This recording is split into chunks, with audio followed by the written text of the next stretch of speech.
Mark chapter 12. And he began to speak to them in parables.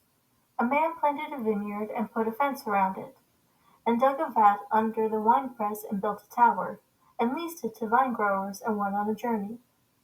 And at harvest time he sent a slave to the vine-growers, in order to receive his share of the produce of the vineyard from the vine-growers. And they took him, and beat him, and sent him away empty-handed. And again he sent them another slave, and they wounded him in the head, and treated him shamefully. And he sent another, and that one they killed, and so with many others, beating some, and killing others. He had one more man to send, a beloved son. He sent him to them last of all, saying, They will respect my son. But those vine-growers said to one another, This is the heir. Come, let's kill him, and the inheritance will be ours. And they took him, and killed him, and threw him out of the vineyard. What will the owner of the vineyard do? He will come and put the vine-growers to death, and give the vineyard to others. Have you not read this scripture? A stone which the builders rejected, this has become the chief cornerstone. This came about from Yahweh, and it is marvelous in our eyes. And they were seeking to seize him, and yet they feared the people, for they understood that he told them the parable against them. So they left him and went away. Then they sent some of the Pharisees and Herodians to him in order to trap him in a statement. They came and said to him, Teacher, we know that you are truthful and do not care what anyone thinks. For you are not partial to anyone, but you teach the way of Yahweh in truth. Is it permissible to pay a poll tax to Caesar or not? Are we to pay or not pay? But he, knowing their hypocrisy, said to them, Why are you testing me? Bring me a denarius to look at. And they brought one. And he said to them, Whose image and inscription is this? They said to him, Caesar's.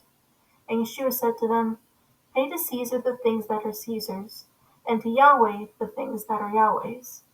And they were utterly amazed at him. Some Sadducees, who say there is no resurrection, came to Yeshua and began questioning him, saying, Teacher, Moses wrote for us that if a man's brother dies and leaves a wife behind and does not leave a child, his brother is to marry the wife and raise up children for his brother. There were 7 brothers. The first took a wife and died, leaving no children. The second one married her and died, leaving behind no children, and the third likewise. And so the 7 together left no children. Last of all, the woman also died. In the resurrection, which one's wife will she be? For each of the 7 had her as his wife. Yeshua said to them, Is this not the reason you are mistaken, that you do not understand the Scriptures nor the power of Yahweh? For when they rise from the dead, they neither marry nor are given in marriage, but are like angels in heaven. But regarding the fact that the dead rise, have you not read in the book of Moses, in the passage about the burning bush, how Yahweh spoke to him, saying, I am the Elohim of Abraham, the Elohim of Isaac, and the Elohim of Jacob. He is not the Elohim of the dead, but the living. You are greatly mistaken. One of the scribes came up and heard them arguing, and recognizing that he had answered them well, asked him, What commandment is the foremost of all? Yeshua answered, The foremost is, Hear, Israel, Yahweh is our Elohim, Yahweh is one. And you shall love Yahweh your Elohim with all your heart, with all your soul, with all your mind, and with all your strength. The second is this, You shall love your neighbor as yourself. There is no other commandment greater than these. And the scribe said to him, Well said, teacher, you have truly stated that he is one, and that there is no one besides him, and to love him with all the heart, and with all the understanding, and with all the strength, and to love one's neighbor as oneself, is much more than all the burnt offerings and sacrifices. When Yeshua saw that he had answered intelligently, he said to him, You are not far from the kingdom of Yahweh. And then no one dared any longer to question him. And Yeshua responded and began saying, as he taught in the temple area, How is it that the scribes say that the Messiah is the son of David? David himself said in the set-apart spirit, Yahweh said to my master, Sit at my right hand, until I put your enemies under your feet. David himself calls him Master, so in what sense is he his son? And the large crowd enjoyed listening to him.